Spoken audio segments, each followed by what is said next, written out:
Hello students, how are you? In today's lecture, we will discuss about the remaining functional area of the cerebrum. तो आज के lecture में हम जो cerebrum के जो रिमेनिंग फंक्शनल एरिया बचे हुए थे उसके ऊपर डिस्कस करेंगे। तो स्टूडेंट देखिए, this is a very important topic regarding the examination, number 1 and number 2 is this is a very difficult topic for normal 11th 12th students and also NEET students। तो देखिए, ब्रेन की understanding शुरू से ही बहुत difficult मानी जाती है। इसमें दुनिया भर की ढेर सारी आपको टर्मिनोलॉजी देखने को मिलती है, तो ये स्टूडेंट्स को काफी टफ जाता है। हमारी कोशिश ये है कि इसे जितना हो सके सिंपल से सिंपल तरीके से आपको हम समझा सकें। तो स्टूडेंट्स, हमने ये देखा था कि ह्यूमन ब्रेन में सबसे ज्यादा जो है ऑक्यूपाइड पोर्शन किसका था? सेरिब्रम का था। सेरिब्रम को कुछ मेजर सल्कस ने और उसके सामने की तरफ ऊपर की साइड में प्रेजेंट बोन के कारण उसको डिफरेंट डिफरेंट लॉब्स में डिवाइड किया गया है। हमने अपने पुराने लेक्चर्स में बताया था कि हमारा ये जो सेरिब्रम है, it's cerebrum divided into the 2 cerebral hemisphere by the median fissure, जो कि यहाँ पर प्रेजेंट होता है ब्रेन के अंदर। उससे 2 सेरिब्रल हेमिस्फीयर में सेरिब्रम पूरा डिवाइडेड होता है। एक तो राइट साइड में राइट सेरिब्रल हेमिस्फीयर और लेफ्ट साइड में होगा लेफ्ट सेरिब्रल हेमिस्फीयर। ये समझ में आता है आपको? अब उसके बाद हम क्या देखते हैं कि each and every cerebral hemisphere due to the major sulcus, sulcus क्या होती है? जो खांच होती है, जो डिप्रेशन होते हैं, उसे हम सल्कस के नाम से जानते हैं। तो due to the presence of the major sulcus, these cerebral hemisphere generally divided into the 4 lobe. Actually lobe का जो नंबर होता है वो 5 होता है, पर 5 के बारे में हम एनाटॉमी में डिस्कस करेंगे। अभी इतना मान के चलिए, अभी हमारे 11th 12th लेवल पे इतना मान के चलिए कि each and every cerebral hemisphere divided into the 4 lobe. आपके एग्जाम में आए तो आपको 4 लोब भी मेंशन करना है, ठीक है? कौन कौन से लोब्स प्रेजेंट होते हैं? तो पीछे जरा देखिए, बोर्ड के ऊपर आपको दिख रहा होगा frontal, parietal, occipital and temporal. इस तरह से कितने लोब प्रेजेंट हैं? 4 लोब प्रेजेंट है। तो इसमें से हमने फ्रंटल लोब को डिस्कस कर लिया था, उसमें कौन कौन से फंक्शनल एरिया होते हैं उसको हमने डिस्कस कर लिया था। तो हमने क्या देखा था फ्रंटल लोब में? फ्रंटल लोब में हमने देखा था कि यहाँ पे प्री मोटर एरिया होता है, जो कि ऑल वॉलेंट्री एक्टिविटी का, जो इनवॉलेंट्री एक्टिविटी है, उनका सुप्रीम सेंटर होता है। यहाँ पर हमारा मोटर एरिया प्रेजेंट होता है, जिसे हम जनरल मोटर एरिया के नाम से भी जानते हैं। It is supreme centre of the voluntary movement. इसके बाद यहाँ पे ब्रोकास एरिया होता है। Broca's area is also known as motor speech area. तो this Broca's area responsible for the translate the thought into the speech. It control the movement of lips, tongue, and it is responsible for the production of sound from the vocal cords. It become clear? अब इसके बाद ये तो हमने discuss कर लिया था। Frontal reason तो एंटायर हमने डिस्कस कर लिया था, फ्रंटल लोब। फ्रंटल लोब के बाद नेक्स्ट आता है हमारा पैराइटल लोब। इस पैराइटल लोब को भी हमने डिस्कस कर लिया था। पैराइटल लोब में देखिए हमने क्या क्या डिस्कस कर लिया था। पैराइटल लोब में है, अब देखिए पैराइटल लोब कहाँ है? पैराइटल लोब होगा यहां पर, ठीक है? तो each and every cerebral hemisphere में आपको एक एक पैराइटल लोब देखने को मिलेगा, एक एक फ्रंटल लोब देखने को मिलेगा, एक ऑसिपिटल लोब देखने को मिलेगा और एक टेम्पोरल लोब देखने को मिलेगा। तो पैराइटल लोब में बेसिकली 3 महत्वपूर्ण रीजन होते हैं, 3 फंक्शनल एरिया होते हैं। Number 1 is that somesthetic area. तो ये हमने अपने पुराने लेक्चर्स में जस्ट इसके पहले वाले लेक्चर में हमने डिस्कस किया है कि somesthetic area is the responsible for the touch के लिए, पेन के लिए, प्रेशर के लिए और टेम्परेचर के लिए रिस्पॉन्सिबल होता है, और इसे हम जनरल सेंसरी एरिया के नाम से भी जानते हैं। दूसरा हमने जो एरिया डिस्कस किया था वो डिस्कस किया था हमने कौन सा, हमारा sensory speech area.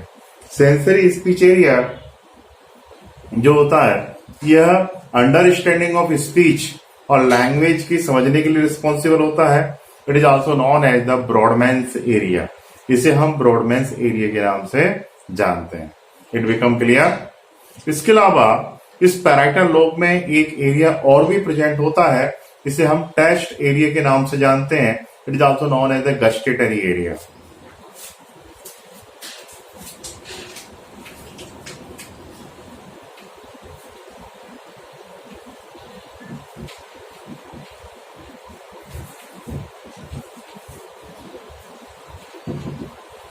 Now we discuss about the gustatory area.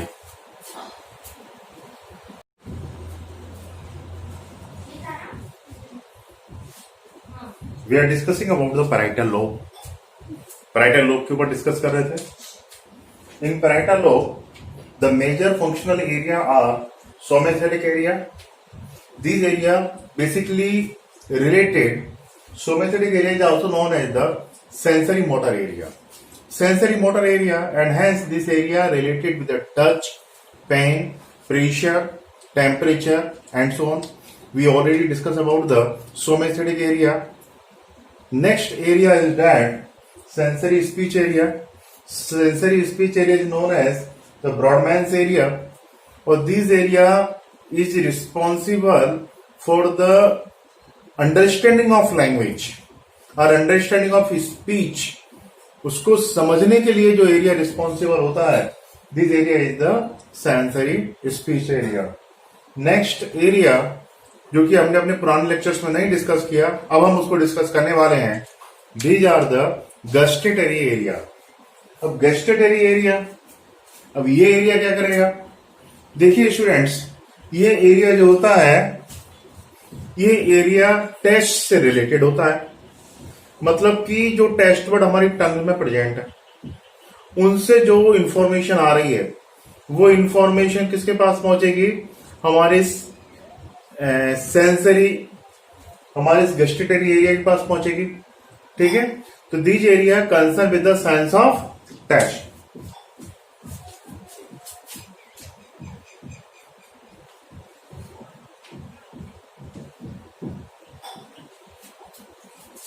ये एरिया किसके साथ कंसर्न है? टेस्ट के साथ कंसर्न है। ठीक है, अब मान लीजिए कई बार ऐसा हुआ, मान लो ये एरिया हमारा डैमेज हो गया, हमारी टेस्ट वर्ड प्रॉपर है, टेस्ट वर्ड के अलावा जो हमारी क्रेनियल नर्व्स जो कि टेस्ट की इंफॉर्मेशन को टंग से ब्रेन को ट्रांसफर कर रही हैं वो भी अच्छी हैं, तो ऐसी कंडीशन में हम टेस्ट को फील नहीं कर पाएंगे। तो ये एरिया एक तो टेस्ट के परसेप्शन से रिलेटेड है, ये जो एरिया है एक तो टेस्ट के परसेप्शन से रिलेटेड है। ठीक है, यहाँ पे वो क्या रहा जा समझो गस्टेटरी एरिया में कि जैसे ये हमारा टेस्ट बर्ड कहाँ होते हैं?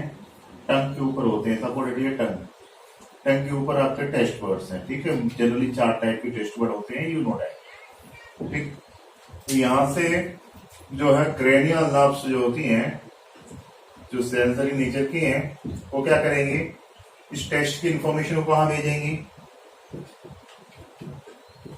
ब्रेन के पास भेजेंगी। तो टेस्ट की इंफॉर्मेशन जो ब्रेन के पास जाएगी, ये ब्रेन के पास कहाँ जाएगी? ये इंफॉर्मेशन जाएगी हमारे गस्टेटरी एरिया में जाएगी। गस्टेटरी एरिया जो होता है इसे टेस्ट एरिया के नाम से भी जानते हैं। तो यहां पर क्या हो रहा है? जो फीलिंग हो रही है टेस्ट की, जो परसेप्शन हो रहा है टेस्ट का, वो कहाँ हो रहा है? हमारे इस गस्टेटरी एरिया में हो रहा है। ठीक है, तो ये डैमेज हो गया, तो we can not perceive the taste of any food material. तो यदि आप कुछ भी खाएंगे तो उसका टेस्ट आपको परसीव नहीं होगा, ऐसा लगेगा जैसे आप कार्डबोर्ड चबा रहे हैं। ठीक है, तो ये कब होगा? यदि हमारा गस्टेटरी एरिया डैमेज हो जाता है तो उस समय। It become clear. अब कई डिसीजेस में आपने देखा होगा कि हमारा जो है, हमारे जो टेस्ट के बर्ड जो होते हैं वो अफेक्टेड होते हैं, पर ये एरिया जनरली अफेक्टेड नहीं होता है। जैसे कई बार डिसीज सही होने के बाद आपने देखा होगा कि टेस्ट बर्ड की इफिशियंसी, परसेप्शन जो इफिशियंसी होती है वो टेम्पररी थोड़ी सी लॉस हो जाती है। जनरली कोई फीवर के सही होने के बाद आप कई बार फूड खाते हो तो उसका टेस्ट जो है आपको फील कम होता है, तो उसमें टेस्ट नहीं आता है, ऐसा देखा होगा। कोरोना में भी क्या होता है कि इसके जो इम्पोर्टेंट सिम्टम्स में से, कोरोना वायरस के इम्पोर्टेंट सिम्टम्स में से एक सिम्टम ये भी है कि इसके जब इसका अटैक होता है तो उस समय टेस्ट का जो परसेप्शन होता है हमारा वो खत्म हो जाता है। अब कोई भी चीज खाएंगे तो स्वादिष्ट नहीं लगेगी, ऐसा लगेगा जैसे कार्डबोर्ड चबा रहे हैं। अच्छा, इसके अलावा गस्टेटरी एरिया में टेस्ट से रिलेटेड इंफॉर्मेशन सारी सेव होती है। हम डिफरेंट डिफरेंट सब्सटेंस के टेस्ट को आंख बंद करके खाली टेस्ट करके बता सकते हैं कि हम ये सब्सटेंस फीड खा रहे हैं, ठीक है। तो एक कैसे हम आइडेंटिफाई इसलिए किया क्योंकि यहाँ पर टेस्ट से रिलेटेड मेमोरी सेव है। कहाँ पर? गस्टेटरी एरिया में। तो जब भी आप कोई भी अननोन सब्सटेंस खाते हो तो आप आइडेंटिफाई कर लेते हो कि इसमें ये सब्सटेंस मिक्सअप होंगे। इसके जो इंग्रेडिएंट्स कौन कौन से आप आइडेंटिफाई कर लेते हो। कई बार आपने देखा ना, कुछ लोग जो है सपोर्टेड चाय पी के बता देते हैं यार इसमें अदरक वाली चाय, या इसमें जो है लौंग डली हुई है, इसमें इलायची डली हुई। How can it possible? It is possible due to the gustatory area. ये सब किसकी वजह से रिलेटेड है? गस्टेटरी एरिया से कंसर्न है। It become clear. Now we discuss about the next area. तो देखो, हमने फ्रंटल एरिया डिस्कस कर लिया, हमने पैरेटल एरिया डिस्कस कर लिया। Now we discuss about the temporal area. अब हम बात करेंगे टेम्पोरल एरिया के बारे में, टेम्पोरल लोब के बारे में।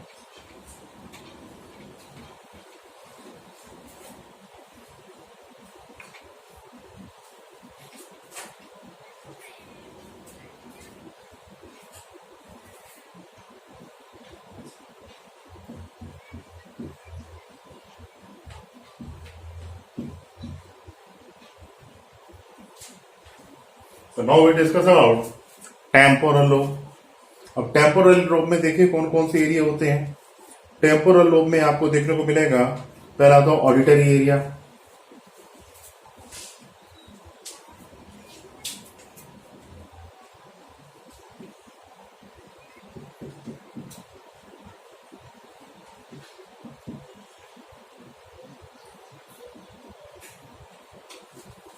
What is the auditory area? ये ऑडिटरी एरिया क्या होता है? It is a functional area that concern with the sense of hearing. देखो, लैंग्वेज परसेप्ट करना ना करना ये अलग बात है, ठीक है। आपके सामने कोई बोल रहा है, उसका साउंड आपको सुनाई दे रहा है, तो जो सेंस ऑफ हियरिंग है वो किससे रिलेटेड है? बस हमारे ऑडिटरी एरिया से रिलेटेड है। तो ये किससे रिलेटेड है? This area concern with the sense of hearing. अब सेंस ऑफ हियरिंग एक्चुअली होता क्या है? देखो स्टूडेंट्स, सपोज दैट ये हमारे ईयर,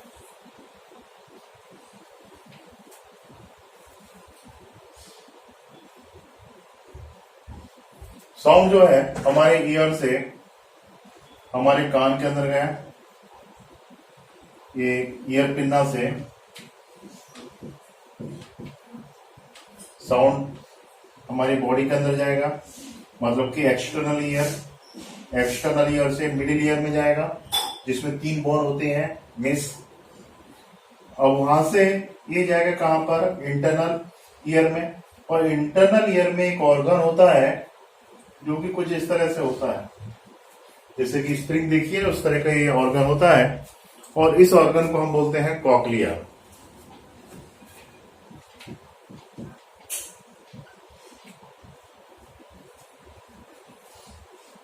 अब इस कॉक्लिया ने क्या किया कि जो साउंड वेव आए, उस साउंड वेव को उसने इलेक्ट्रिकल इंपल्स में कन्वर्ट कर दिया, और यहां से क्रेनियल नर्व के थ्रू ये हियरिंग की इंफॉर्मेशन कहां जाएगी? ब्रेन में जाएगी। ये हियरिंग की इंफॉर्मेशन कहां चली जाएगी? ब्रेन में चली जाएगी। तो देखिए, ईयर पिन्ना से साउंड आपका जो है ऑडिटरी कैनाल में गया, मतलब कि ईयर कैनाल में गया, ईयर ड्रम के पास पहुंचा साउंड, ईयर ड्रम के से साउंड कहां गया? मिडिल ईयर में गया, मिडिल ईयर से जो है साउंड कहां पहुंचा? इंटरनल ईयर में गया। इंटरनल ईयर में साउंड पहुंचने के बाद कहां पहुंचा? इंटरनल ईयर में एक ऑर्गन होता है जिसे हम बोलते हैं कॉक्लिया, जिसने ये साउंड वेव को इलेक्ट्रिकल इंपल्स में कन्वर्ट कर दिया। अब ये इलेक्ट्रिकल इंपल्स कहाँ पहुंचे? ये इलेक्ट्रिकल इंपल्स पहुंचे कहां पर? ब्रेन के पास पहुंचे। अब ब्रेन में जो है इन इलेक्ट्रिकल इंपल्स को परसीव कौन करेगा? परसीव करने का काम किसका है? टेम्पोरल लोब में कौन सा एरिया प्रेजेंट है? Auditory area. ये ऑडिटरी एरिया जो है इनको रिसीव करेगा, ठीक है। रिसीव करने के बाद इनकी क्वालिटी को एनालाइज करेगा कि साउंड की पिच कितनी है, उसकी इंटेंसिटी कितनी है, साउंड की क्वालिटी किस तरह की है। ये सब एनालिसिस करने का काम जो होता है ये हमारे ऑडिटरी एरिया का होता है। तो ऑडिटरी एरिया किस तरह से काम करता है समझ में आ गया। अब देखो, हम इतने इफिशिएंट होते हैं कि हम ये बता सकते हैं कि साउंड की लाउडनेस को हम आइडेंटिफाई कर सकते हैं कि कोई साउंड आपको कम सुनाई दे रहा है कि कोई साउंड ज्यादा सुनाई दे रहा है। ये हम कैसे आइडेंटिफाई कर सकते हैं? ये हम आइडेंटिफाई कर सकते हैं हमारे इस एरिया की वजह से। दूसरा, हम साउंड की क्वालिटी को भी आइडेंटिफाई कर सकते हैं कि उसका पिच किस तरह का है, हम उसे आइडेंटिफाई कर सकते हैं। वो भी इसी पोर्शन की वजह से आइडेंटिफाई कर सकते हैं। दूसरा, हम डिफरेंट डिफरेंट टाइप की साउंड को सुनकर हम उसे रिकॉग्नाइज कर सकते हैं कि ये साउंड किसका है। अब सपोज डेट आप डिफरेंट डिफरेंट जो है टीचर्स के वीडियो लेक्चर्स देखते हो, तो यदि स्क्रीन को बंद कर दिया जाए और आपको केवल हम लोगों की साउंड सुनाई जाए तो आप आइडेंटिफाई कर लेंगे कि ये साउंड ये सर का है, ये साउंड इस सर का है। इस तरह से आप आइडेंटिफाई कर लेंगे ना। तो ये क्वालिटी किसकी वजह से है? ये क्वालिटी है किसकी वजह से? ऑडिटरी एरिया की वजह से। यदि ऑडिटरी एरिया हमारा खराब हो जाए तो क्या होगा? हमारे कान भले अच्छे हैं, कोई प्रॉब्लम नहीं है, फिर भी पर्सन जो है साउंड को परसीव नहीं कर पाएगा, क्योंकि ये सब कुछ किसकी वजह से हो रहा है? ऑडिटरी एरिया की वजह से हो रहा है। It become clear? तो पैराइटल लोब में एक फंक्शनल एरिया कौन सा हो गया? Auditory area. इसके अलावा एक एरिया और देखने को मिलता है हमको टेम्पोरल लोब में, जिसे हम बोलते हैं auditory area sense of hearing से रिलेटेड था। अब इसके बाद olfactory area.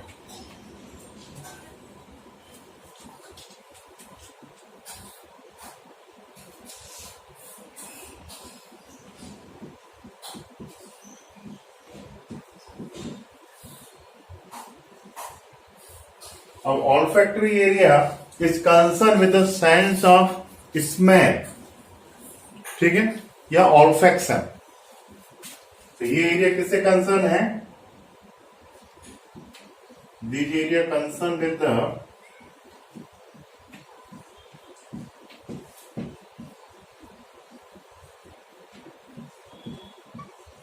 Sense of smell और olfaction. So olfactory area basically concerned with the sense of smell or olfaction. अब यहां पर क्या हुआ जरा समझो। ये किस तरह से इस एरिया ने काम किया जरा उसे समझिए।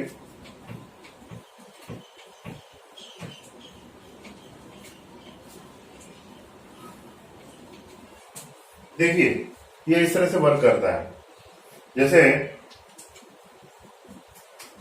ये हमारा नोज है,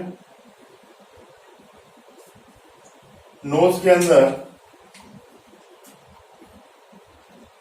सेंसरी एपिथेलिया है,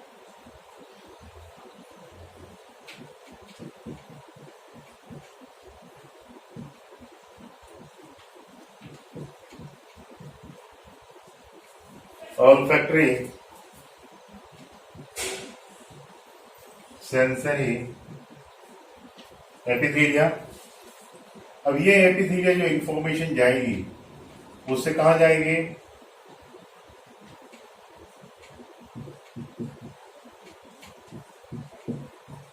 वो हमारे ऑल्फैक्टरी लोब के पास जाएगी इंफॉर्मेशन। तो स्मेल को परसीव करने में सबसे महत्वपूर्ण काम किसका है? ऑल्फैक्टरी लोब का है। इसने स्मेल को परसीव किया और ऑल्फैक्टरी लोब से ये स्मेल जाएगी टेम्पोरल लोब में। हमारा कौन सा एरिया प्रेजेंट है? Olfactory area.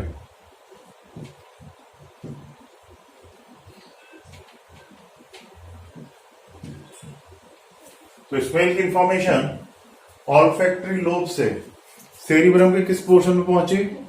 ऑल्फैक्टरी एरिया में पहुंची। अब ये ऑल्फैक्टरी एरिया क्या करता है? ये ऑल्फैक्टरी एरिया स्मेल की क्वालिटी की एनालिसिस करता है। कुछ स्मेल आपको अच्छी लगती है, कुछ स्मेल आपको अच्छी नहीं लगती। किसकी स्मेल किस तरह की, किस सब्सटेंस की स्मेल किस तरह की है, तो इसकी दुनिया भर की इंफॉर्मेशन आपके ब्रेन में जो सेव है वो कहां सेव है? इस ऑल्फैक्टरी एरिया के अंदर सेव है। आप डिफरेंट डिफरेंट टाइप की स्मेल को आप सूंघ कर आइडेंटिफाई कर देते हो कि ये स्मेल इस तरह की दिख रही है। सपोज दैट कहीं पे राइस बनते हैं तो उसकी स्मेल डिफरेंट टाइप की आती है, आप अंदाजा लगा लेते हो कि यहाँ राइस बन रहा है। सपोज दैट कहीं आमलेट बनता है तो उसकी स्मेल डिफरेंट टाइप की आती है। कहीं इस प्योर घी के अंदर कोई सब्सटेंस बनता है, घी मतलब दूध के अंदर कोई सब्सटेंस बनता है तो उसकी स्मेल अलग आ जाती है। तो आप स्मेल की क्वालिटी को देख के आइडेंटिफाई कर लेते हो कि भाई यहाँ पर XYZ सब्सटेंस बन रहा है। या किसी आप होटल के पास से निकलते हो तो बड़े पाव की स्मेल आपको डिफरेंट टाइप की आ जाती है।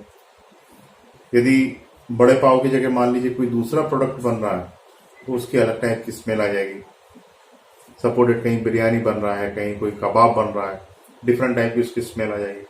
तो डिफरेंट डिफरेंट टाइप की स्मेल की क्वालिटी का एनालिसिस, स्मेल का पूरा रिकॉर्ड, और कौन सी स्मेल आपको अच्छी फील होना है, कौन सी स्मेल आपको बैड फील होना है, इसका पूरा का पूरा जो रिकॉर्ड होता है वो सब कहाँ पे होता है? ऑल्फैक्टरी एरिया में होता है। जरूरी नहीं है कि सबको किसी एक ही तरह की स्मेल पसंद आए। आप देखा होगा ना, जैसे परफ्यूम में किसी की अलग अलग लोगों की चॉइस अलग अलग होती है, सभी की चॉइस यूनिफॉर्म तो नहीं होती। वो सब किसके ऊपर डिपेंड करता है?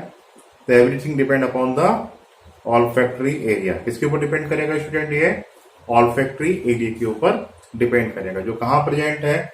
जो कि हमारे इस टेम्पोरल लोब के अंदर प्रेजेंट है। ठीक है, तो दो एरिया हो गए।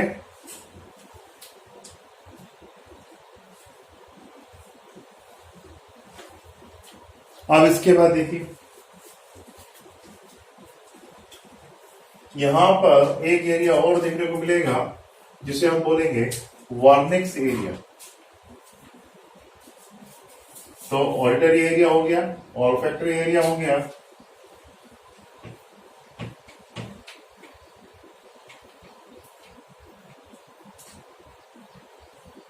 अब यहां पर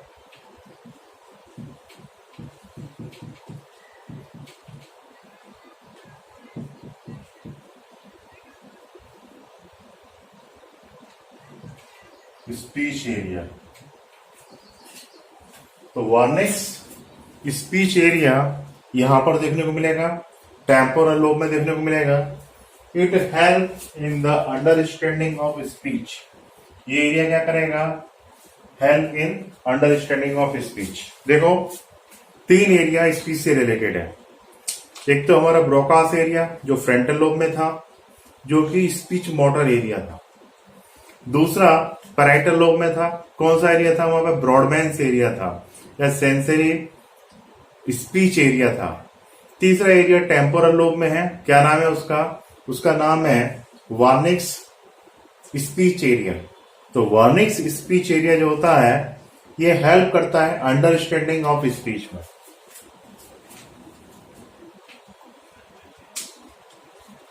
right, help in understanding of speech. तो ये स्पीच को अंडरस्टैंड करने में हेल्प करता है। हालांकि स्पीच को अंडरस्टैंड करने का जो मेनली वर्क होता है, आप देखिए, ये वो इसी का है। मोटर ने ऑर्डर दिया तो साउंड प्रोड्यूस किया, हमने साउंड सुना, सुनने में क्या शब्द क्या है, उस शब्दों का जो आइडेंटिफिकेशन हो रहा है वो हमारा किसकी वजह से हो रहा है? इस एरिया की वजह से हो रहा है। कौन से एरिया की वजह से? हमारे इस वार्निक्स एरिया की वजह से। तो ये एरिया जो होता है वो अंडरस्टैंडिंग में हेल्प करता है। अब आप बोलेंगे कि अंडरस्टैंडिंग तो मैंने ये सब तो मैंने ब्रॉडबैंड एरिया में डिस्कस किया था, बट स्टूडेंट्स ब्रॉडबैंड जो एरिया होता है वो हमें आवाज आ रही है, लैंग्वेज हमारा ब्रेन रिसीव कर रहा है। लैंग्वेज की रिसीविंग किसकी वजह से हुई? हमारे ब्रॉडबैंड की वजह से हुई। और वर्निक्स की वजह से क्या हुआ? उसकी प्रॉपर अंडरस्टैंडिंग हुई। तो यदि मान लो वर्निक्स एरिया ये डैमेज हो जाता है तो आपको शब्द सुनाई देंगे, आपको साउंड सुनाई देगा, पर XYZ पर्सन क्या बोल रहा है आप उसकी प्रॉपर अंडरस्टैंडिंग नहीं हो पाएगी। ये क्लियर हो गया? अब इसके बाद अब हम बात करेंगे ऑसिपिटल एरिया के, ऑसिपिटल लोब के बारे में। तो यहाँ पे हमने देखा कि टेम्पोरल लोब में 3 एरिया देखने को मिलते हैं। कौन कौन से 3 एरिया देखने को मिलते हैं? नंबर 1 ऑडिटरी एरिया, दूसरा ऑल्फैक्टरी एरिया और तीसरा वर्निक्स स्पीच एरिया। तो ये हमारा टेम्पोरल लोब। टेम्पोरल लोब में हमें 3 एरिया देखने को मिले। अब इसके बाद हम जाते हैं कौन से लोब पे? ऑसिपिटल लोब पर। ये ऑसिपिटल लोब में कौन कौन से फंक्शनल एरिया प्रेजेंट है वो देखते हैं।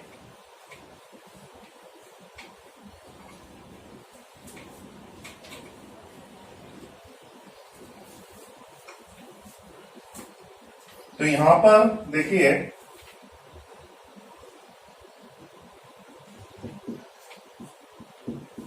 ऑसिपिटल जो हमारा लोब है, इस ऑसिपिटल लोब के अंदर हमें एक ही मेन एरिया देखने को मिलता है, वो है विजुअल एरिया।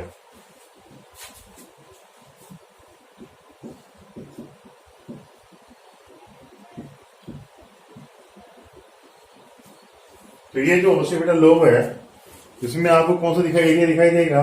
विजुअल एरिया दिखाई देगा। The area concern with the sense of smell, sorry sense of vision. Area किससे कंसर्न है? सेंस ऑफ विजन से कंसर्न है। अब सपोर्टेड ये आपकी आई,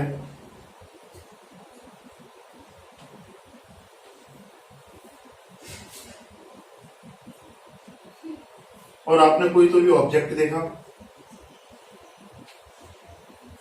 इसका ये जो ऑब्जेक्ट देखा है तो यहां से जो लाइट रेडिएशन है वो लाइट रेडिएशन कहां गए?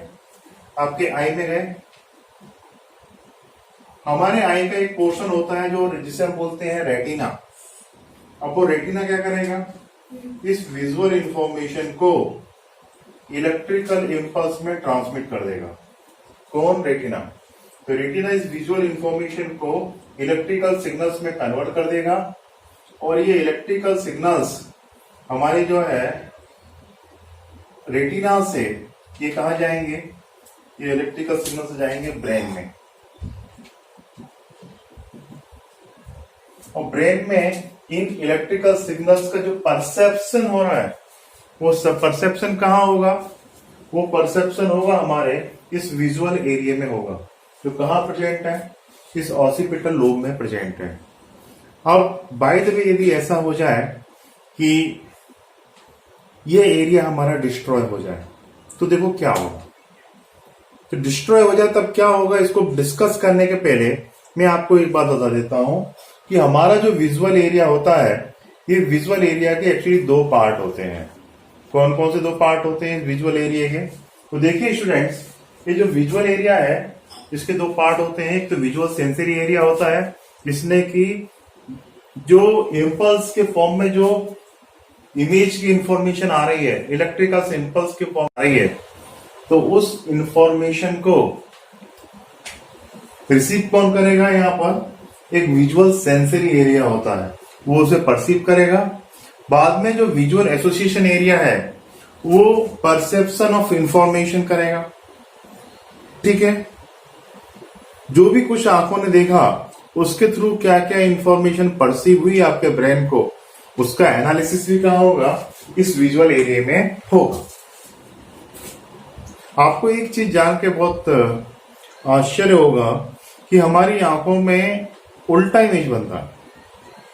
यह इमेज हम बचपन से उल्टी इमेजेस देखते आए हैं।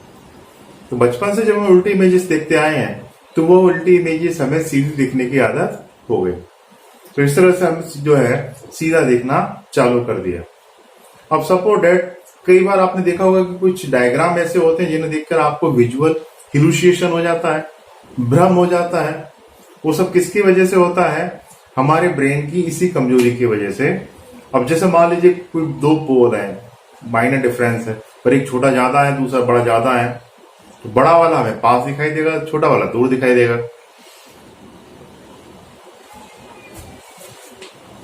तो ये जो ऑप्टिकल जो सिग्नल्स पहुंच रहे हैं हमारे ब्रेन में, इनको जो परसीव करने का काम है वो हमारा ऑसिपिटल लोब के अंदर हमारा जो विजुअल एरिया है वो करता है।